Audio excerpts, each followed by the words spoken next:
मैं राजेश श्रीवास्तव एक businessman, business consultant, marketing consultant 40 साल से इस क्षेत्र में कार्यरत, कई छोटी बड़ी कंपनियों का संचालन करने का मौका कर चुका हूँ। आज जो एक डर समाया हुआ है हमारी बिजनेस कम्युनिटी के अंदर कि हमारा क्या होगा इस कोरोना के दौर में, जो कि मेरे अनुमान से लगभग 2 साल तो कम से कम चलने ही वाला है। पूरी तरीके से छूट तो इस दौर के अंदर मिलने वाली नहीं। मैं एक बात करता हूँ, मैं आपको एक फ्री टिकट देता हूँ कि जाइए आप चाइना में जाकर सामान खरीद लाइए। आप क्या जाने को तैयार होंगे? इसी तरीके से कोई भी व्यापारी आज ट्रैवलिंग करके दिल्ली आना पसंद नहीं करेगा। हर व्यापारी अपने ही क्षेत्र में मिलने वाली चीजों से संतुष्ट होगा और जो उसे बैठे बैठे अपनी दुकानों में सामान मिल जाएगा उसी पे अपना प्रॉफिट ऐड करके वो अपना बिजनेस का संचालन करना पसंद करेगा। ये एक दुविधा वाला समय आने वाला है। हमें अपने बिजनेस को दोबारा एक नए ढंग से करने के बारे में सोचना पड़ेगा। आज हम इसी विषय के बारे में बात करेंगे। धन्यवाद। आज जिस किसी को भी अपने बिजनेस में ज़्यादा डर लग रहा है, मैं ये समझता हूँ कि उसने कुछ बातें अपने जीवन में शामिल नहीं करी जो कि हमें हमेशा चींटियों की प्रकृति से सीखने को मिलती हैं। यानी कि जिस समय सर्दियाँ आती हैं उससे पहले वो सर्दियों का लीन पीरियड, यानी कि जिस समय वो काम नहीं कर सकती हैं, बाहर जाके खाना नहीं बटोर सकती हैं, उसके लिए वो इतना संसाधन अपने अंदर इकट्ठा कर लेती हैं कि उन 6 महीनों में उन्हें बाहर जाने की जरूरत ही नहीं पड़ती है। वो संसाधन उनके उस कमजोर पीरियड में उनका साथ देते हैं। दूसरा जो मुख्य है वो है कि जिस समय काम करने का समय होता है उस समय हम इस विचार को करके बैठ जाते हैं, नहीं व्यापारी हमारे यहाँ आएगा सामान खरीदने के लिए, वो आएगा तो मैं उसको सामान दूंगा। हम मेहनत नहीं करना चाहते। हम जाके व्यापारियों से संपर्क बनाकर उन्हें उनकी ज़रूरतों को उनके यहाँ जाकर समझना नहीं चाहते। हम ये चाहते हैं कि व्यापारी हमारे यहाँ आए, हमारे द्वारा संजोई हुई चीज़ों के अंदर से अपनी ज़रूरतों का सामान चुने और उससे हमारा बिजनेस चले। और तीसरा सबसे बड़ा कारण बिजनेस में दिक्कत आने का होता है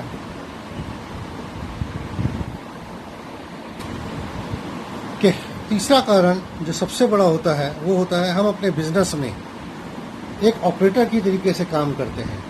हम ही सामान खरीदते हैं, हम ही उस सामान को संभाल के संजोते हैं, स्टोर रूम में करते हैं, हम ही उसकी गणना करते हैं और हम ही उसे निकाल कर अपने कस्टमर को दिखाते हैं। हम कभी भी अपने बिजनेस में कंट्रोल करने की परिस्थिति में नहीं आते हैं। कंट्रोल करने की परिस्थिति का मतलब कि हम ऐसी परिस्थितियां पैदा करें जिसके अंदर हम ऐसे अपने साथियों को जोड़ें, चाहे वो हमारे परिवार के हों, चाहे हमारे भाई बंधु हों, चाहे पेड एम्प्लॉयड हों, जो कि इतने सक्षम हों कि वो हमारा अधिकतर काम कर दें। हमें सिर्फ उन्हें गाइडलाइंस देनी पड़े और उन्हें ज़्यादा समझाने की ज़रूरत ना पड़े। वो हमारा अधिक से अधिक समय बचाकर हमें दें और यही समय हम अपने बिजनेस के ताल्लुकात को बढ़ाने, नए प्रोडक्ट को पैदा करने या उन्हें ढूंढने और नए कस्टमर और नए ज्योग्राफिकल एरियाज में एंट्री करने के बारे में विचार करें।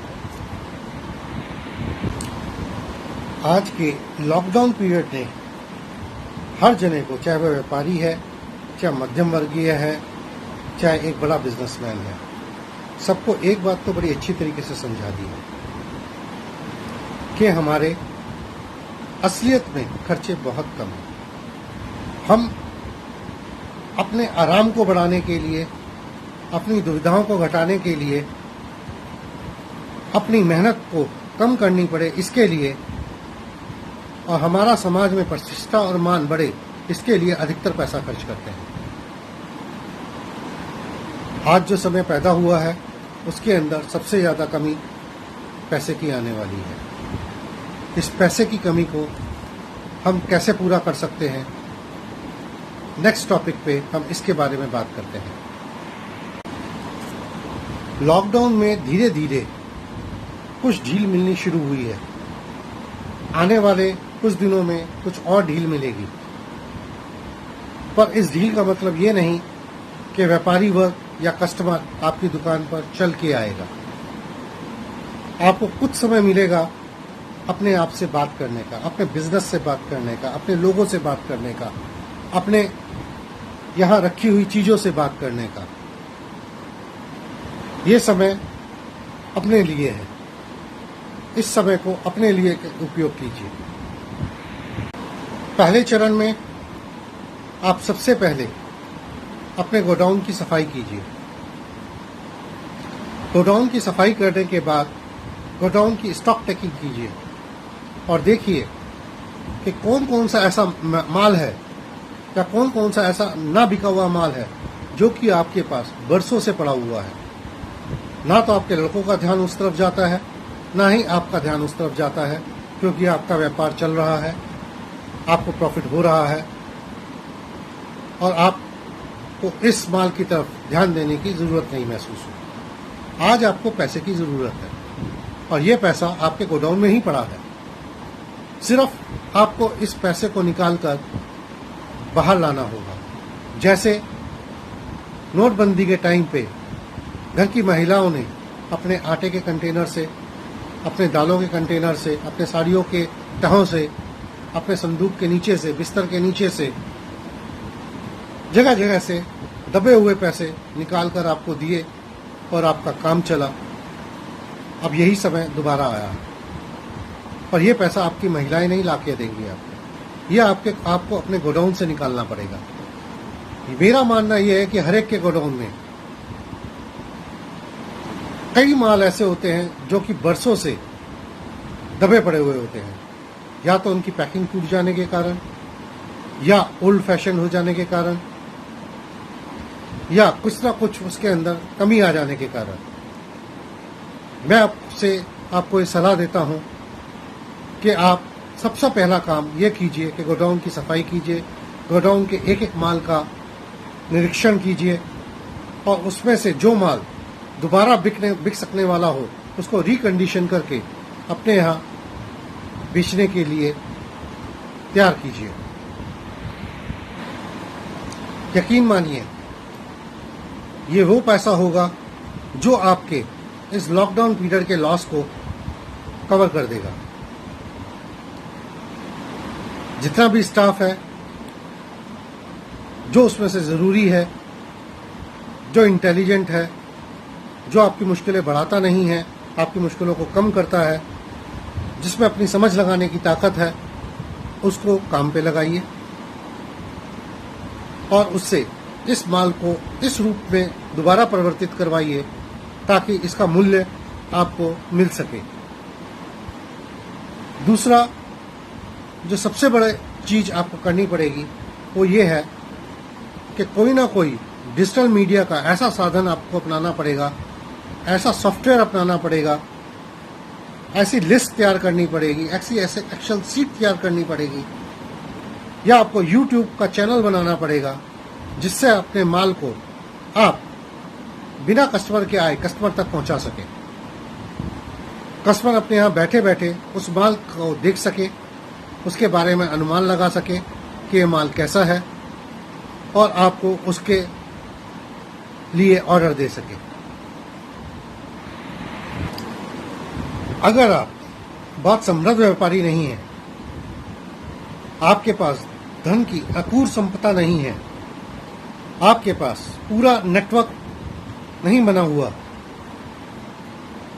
तो आपको यह सोचना पड़ेगा कि आप कैसे किसी और के साथ बिजनेस हैंडशेक कर सकें। मैंने अपने जीवन काल के 40 सालों में ये देखा है कि एक घर के अंदर 5 भाई थे। वो पांचों भाई मिलकर अपना व्यापार करते थे। जैसे जैसे बिजनेस बढ़ता गया, प्रॉफिट होता गया, हर भाई ने लगभग वही व्यापार अपना अलग कर लिया। जिसको बड़ा भाई माल देता है, उसी को ही छोटा भाई माल देने लगा, उसी को ही मझला भाई माल देने लगा, उसी को ही बीच का भाई माल देने लगा। यानी कि एक व्यापारी जिसको पहले एक जरिया था माल मिलने का, उसको उसी तरीके का माल मिलने के 4 जरिए हो गए। तो आपके घर में जो 100 रुपये लगते थे एक व्यापारी की तरफ, और वो व्यापारी आपसे बनने के लिए बाध्य रहता था, उस व्यापारी के ऊपर आज 400 रुपये लगने लगे। तो ये आपको सोचना पड़ेगा कि अगर आप समृद्ध नहीं हैं तो आपको भाइयों को आपस में फिर दोबारा से जुड़ना पड़ेगा। एक भाई मार्केटिंग संभाले, एक भाई परचेज संभाले, एक भाई स्टोर संभाले, एक भाई काउंटर संभाले। ये घर के 4 सदस्य भी हो सकते हैं। आपके 2 बेटे, आपकी पत्नी और आप ये डिसाइड कीजिए कि किसके पास क्या काम आएगा, कौन किस काम के लिए सक्षम है। आपको ये पैसा तो बचाना ही पड़ेगा। अगर ये पैसा आप नहीं बचाएंगे तो जिस दिन आपकी सप्लाई चेन टूटी, उस दिन आपका बिजनेस खत्म हुआ। क्योंकि व्यापारी, छोटा व्यापारी, खुदरा व्यापारी जिसके ऊपर आपका बिजनेस निर्भर करता है, वो आज स्टॉक नहीं करने वाला। वो आज बिल्कुल स्टॉक नहीं करेगा। क्योंकि वो स्टॉक नहीं करेगा, इसलिए आपको अपना गोडाउन, अपना लॉजिस्टिक, अपनी स्टॉकिंग को पूरी तरीके से बढ़ाना पड़ेगा, अच्छा करना पड़ेगा, ताकि एक क्लिक के अंदर आपको ये पता लग जाए कि सामने वाले की जो रिक्वायरमेंट है वो आपका व्यापार पूरा कर सकता है या नहीं कर सकता। अगर आपने लॉजिस्टिक नहीं बनाए, आपने बोला कि मैं तेरे को कल बताता हूँ, परसों बताता हूँ या देख के बताता हूँ, व्यापारी इंतज़ार नहीं करेगा। क्योंकि आज किसी भी दुकान पे कस्टमर 2 बार नहीं जाएगा, 3 बार नहीं जाएगा, वो 1 बार जाएगा और चाहेगा कि उसकी ज़रूरत उसी समय पूरी हो जाए। ये आपको अपने आप को तैयार करना है कि आपका रिटेलर, आपका खुदरा व्यापारी, आपका कस्टमर किस तरीके से अपने कस्टमर को बहुत कम से कम समय पे संतुष्ट कर पाए। आज बड़ी से बड़ी खाने की सप्लाई की चेन की कंपनी, माल की सप्लाई की चेन की कंपनी आज इसी के ऊपर निर्भर है। आप ऑर्डर कीजिए, 20 मिनट में आपको खाना तैयार मिलेगा, 20 मिनट में आपके द्वार पे मिलेगा। तो ये काम आप क्यों नहीं कर सकते? आपको भी इस तरीके से तैयार करना पड़ेगा। सॉफ्टवेयर इंजीनियर्स को इन्वॉल्व कीजिए, सॉफ्टवेयर परचेज कीजिए, डिजिटल मार्केटिंग सीखिए, टैली सीखिए, अकाउंट सीखिए, हर चीज़ को सुदृढ़ कीजिए। हर चीज़ के लिए एम्प्लॉय रखने का समय आज नहीं रह गया है। आपको खुद सीखना होगा। इसके लिए कि स्कूल कॉलेज जाने की जरूरत नहीं है। सुबह या शाम का जो 1 या 2 घंटा मौज मस्ती का है, उसे आप इन चीज़ों पे लगाइए और किसी भी डिजिटल कोर्स के जरिए, किसी भी वेब कोर्स के जरिए इनके बारे में ज्ञान हासिल कीजिए। मैं गारंटी करता हूँ कि 6 महीने के अंदर आप हर चीज़ खुद समझ जाएंगे, अपने बिजनेस को संभालने की जरूरत लाए। इस नए चैप्टर में मैं आपके साथ 10 सूत्री कार्यक्रम के ऊपर बात करूंगा, जिस पे आपका आने वाला भविष्य निर्भर करता है। ये 10 सूत्री कार्यक्रम बहुत जरूरी है किसी भी बिजनेस के लिए आने वाले समय से निपटने के लिए। सबसे पहला सूत्र है वो है अपने ऐसे कस्टमर को पहचानना जो कि आपके लॉन्ग टर्म वैल्यू कस्टमर्स हैं, जिन्होंने पास्ट में आपका बहुत ज्यादा साथ दिया है, जो आज आपके कहने पर आपको ऑर्डर भी दे सकते हैं, आपको फाइनेंस भी अरेंज कर सकते हैं और आपके ऊपर निर्भर भी रह सकते हैं, बशर्ते आप उनको अपने हर क्षेत्र के अंदर प्रॉफिटेबिलिटी एश्योर्ड करें।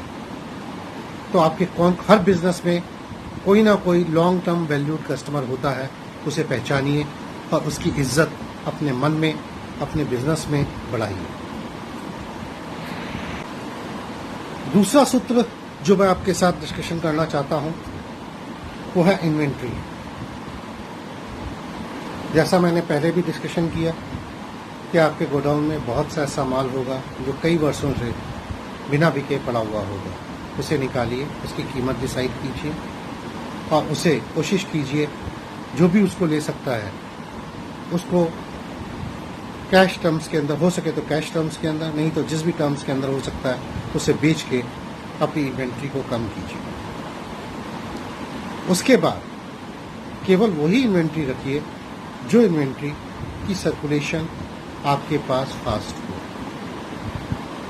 कोई भी माल ऐसा मत भरिए जो कि आपके पास आपकी इन्वेंट्री में रुक जाए, चाहे वो आपको सस्ता ही क्यों ना मिल रहा। कई बार हम सस्ते के कारण कुछ ऐसे प्रोडक्ट अपने पास रख लेते हैं जिनमें कोई ना कोई डिफेक्ट होता है या वो आउटडेटेड हो जाते हैं, और जब नए फैशन का प्रोडक्ट आता है या कस्टमर ऐसा प्रोडक्ट डिमांड करता है कि जिसमें कोई शिकायत नहीं हो, तो वो प्रोडक्ट हमारे गोडाउन में पड़े के पड़े रह जाते हैं और फिर हमें अपनी इन्वेंट्री बढ़ाने के लिए आज चलने वाले प्रोडक्ट, आज की टेक्नोलॉजी के प्रोडक्ट को जोड़ना पड़ता है, जिससे हमारी इन्वेंट्री बढ़ जाती है।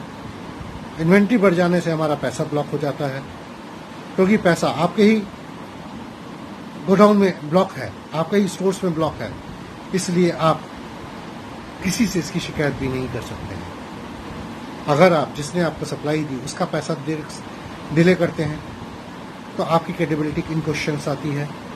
अगर आप कस्टमर को प्रेस करते हैं तो कस्टमर तो आज प्रेस होने वाला नहीं है, कस्टमर को तो आपको भगवान मानकर चलना ही पड़ेगा।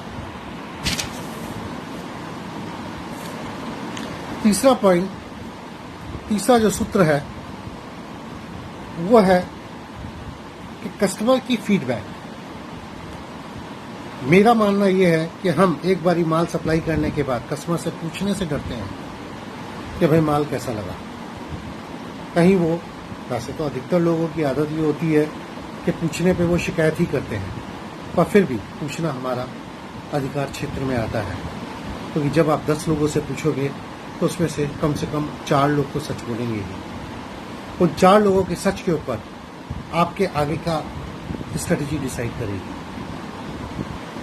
कि आपको वो माल आगे खरीदना है या नहीं खरीदना है। हम लोग अधिकतर ये करते हैं कि हमारा एक बारी माल आया, माल बिक गया, हम उसका दुगना तिगना ऑर्डर कंपनी को प्लेस कर देते हैं बिना ये सोचे समझे कि वो माल कब यूज हुआ होगा और कब उसकी फीडबैक आएगी। जब तक उसकी फीडबैक आती है तब तक हमारे गोडाउन में माल आ चुका होता है और कस्टमर उससे डिससेटिस्फाइड होता है। तो इसलिए मेरा मानना ये है, मैं ये मान के चलता हूँ, कोई प्रोडक्ट को चलता हुआ प्रोडक्ट तभी मानना चाहिए जब तक आपके पास उसका 3 बारी रिपीट ऑर्डर नहीं आ जाए। ऑर्डर मांगने पे नहीं, अपने आप आना चाहिए, सिर्फ पूछने पे आना चाहिए। मांगना और पूछना 2 अलग अलग तरीके हैं। उसके टूटने के कारण आपके बेड डेप्थ्स बढ़ते हैं। जब किसी की एक पत्नी के बदले में 2 पत्नियां हो जाती हैं तो पहली पत्नी को उतना समय नहीं दे पाता जितना दूसरी पत्नी के, क्योंकि उसे कुछ समय दूसरी पत्नी को भी देना होता है। इसी तरीके से हमारे कस्टमर हैं। जब एक कस्टमर के पास 2 सप्लायर हो जाते हैं तो वो दोनों के साथ जस्टिफिकेशन नहीं कर पाता।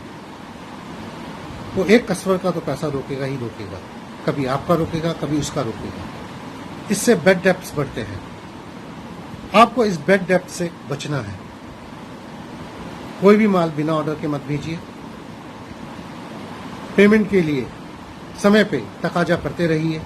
मैंने अपने बिजनेस काल में अक्सर देखा है, लोगों को मालूम ही नहीं होता कि उन्हें कितनी पेमेंट कहाँ से लेनी है। जब कभी या कस्टमर उनको बताता है या जब कभी उनका मुनीम उनको बताता है, तभी उन्हें पता चलता है कि हमें अरे इस कस्टमर के ऊपर इतना पैसा लग गया, और तब तक वो बैड डेब्ट्स बन चुका होता है। 5वां सूत्र जो मैं डिस्कशन करना चाहूँगा वो है व्यापार के पैसे को अपनी जाती ज़रूरतों के लिए इस्तेमाल कर लेना। मकान बनाना है, उसमें बिजनेस का पैसा निकाल लिया। शादी करनी है, उसमें बिजनेस का पैसा निकाल लिया। कहीं प्लॉट सस्ता मिल रहा है, उसके लिए बिजनेस का पैसा निकाल लिया। बच्चे को एडमिशन करवाना है, अच्छे कॉलेज में करवाना है, उसके लिए बिजनेस से पैसा निकाल लिया। ये काम अब नहीं चलेंगे। अब तो आपको कैश में खरीदना पड़ेगा। कोशिश करें कैश में बेचें, नहीं बिके तो आपको क्रेडिट में प्रॉफिट लेके बेचना पड़ेगा। बिजनेस के पैसे का पर्सनल यूज हर हाल में बंद करना पड़ेगा। अगर आपने बिजनेस के पैसे का पर्सनल यूज बंद नहीं किया तो आज नहीं तो कल आपका बिजनेस बंद होना तय है। आज के लॉकडाउन ने हमें समझा दिया है कि हमारी ज़रूरतें बहुत कम हैं। हम अपनी ज़रूरतें अपने समाज को दिखाने के लिए, अपनी प्रतिष्ठा को बढ़ाने के लिए ही बढ़ाते हैं और उसमें अधिकतर पैसा खर्च करते हैं। तो इस सत्य को पहचानिए और इस सत्य को पहचानते हुए जहां बहुत जरूरी हो केवल वहीं पैसा खर्च कीजिए। 7वां टॉपिक है कैश बर्न के ऊपर। हम पैसे को जलाते हैं। कैसे जलाते हैं? हम बिना बात के कुछ एडवर्टाइजर्स के चंगुल में फंस के, कुछ अपने बच्चों के चंगुल में फंस के, कुछ दूसरों को देख के हम अपने प्रोडक्ट के प्रमोशन में, अपनी दुकान की सजावट में, अपनी डिलीवरी के संसाधनों में इतना पैसा खर्च कर देते हैं कि हमारे पास असलियत में बिजनेस करने लायक पैसा बचता ही नहीं है।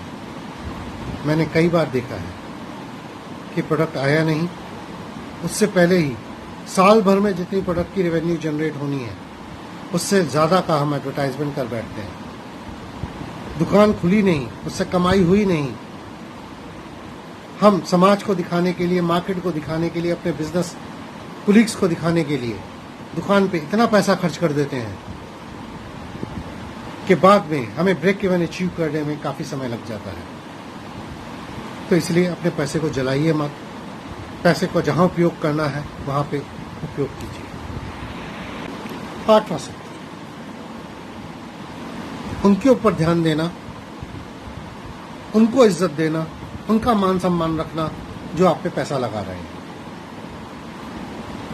बहुत सारे ऐसे मैन्युफैक्चरर्स होते हैं, बहुत सारे ऐसे इंपोर्टर्स होते हैं, बहुत सारे ऐसे सप्लायर होते हैं जो बोलते हैं ले लो जी, रख लो जी, बेच लो जी, जब बिक जाए तो पैसा दे देना।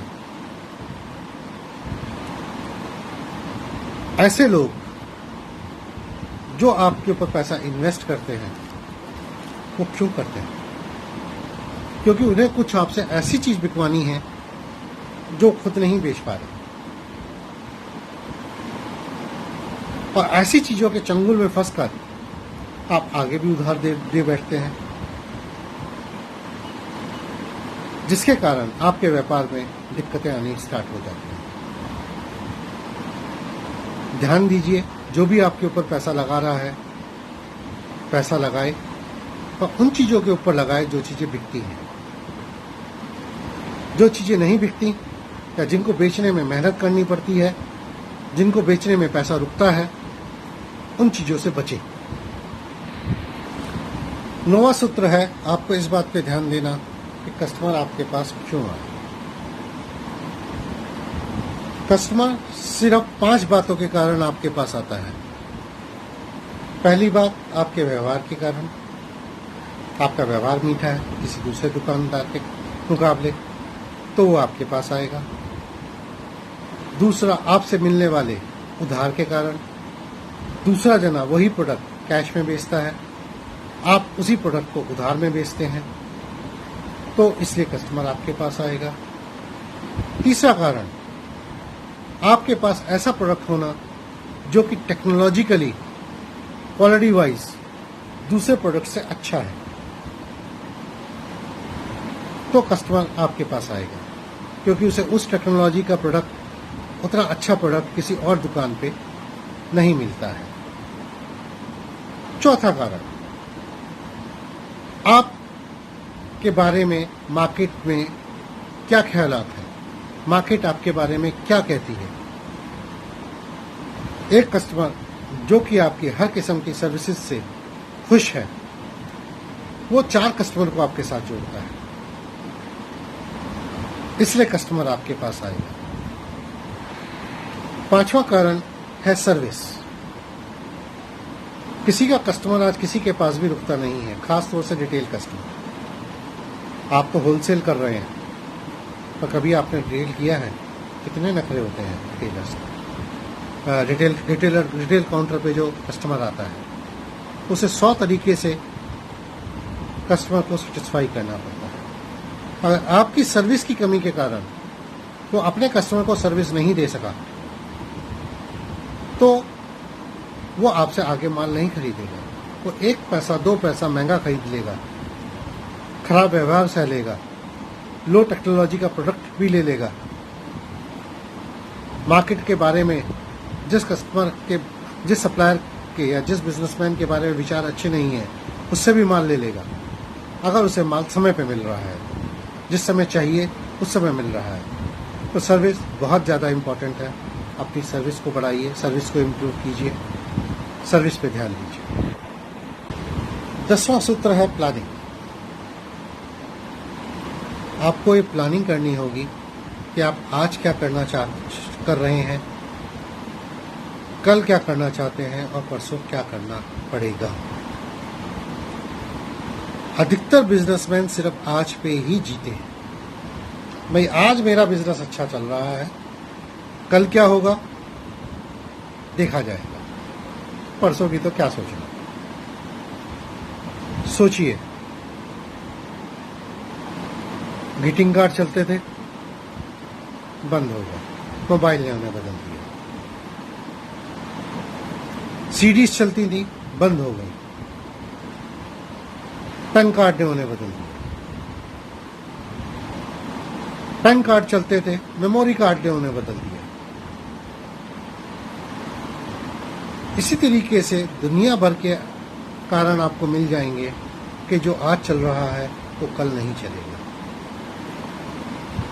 इसके ऊपर एक बुक है, हु मूव्ड माई चीज, मेरा चीज किसने चुराया। ये 2 चूहों की कहानी है। अगर आपको बाजार में ये बुक अवेलेबल हो जाए तो इसे पढ़िए। ये आपको समझ देगी कि आज चलते हुए बिजनेस के साथ साथ हमें क्या परिवर्तन करने चाहिए कि ताकि हमारा कल का बिजनेस भी ठीक से चले, और भविष्य के लिए हमें क्या तैयारियां रखनी चाहिए जिससे कि हम वो कर सकें जो कोई और नहीं कर सकता। मेरा ये आपको निवेदन है कि आप एक ऐसे अपने से ज़्यादा इंटेलिजेंट, अपने से ज़्यादा समझदार आदमी को अपने व्यापार से जोड़िए, जो कि आपके बिजनेस में कुछ नयापन लाने में माहिर हो। 2 पैसे ज़्यादा लेगा पर 20 पैसे कमा कर देगा। मत सोचिए कि आज आपको क्या ज़्यादा पे करना पड़ रहा है, चाहे वो कंसल्टेंट हो, चाहे वो आपका एम्प्लॉई हो, चाहे वो आपके विदेशी सप्लायर हो। जो नया है, जो दिखता है, वो बिकता है। पर इसी के साथ मैं आज आपका ये लेक्चर ख़त्म करता हूँ।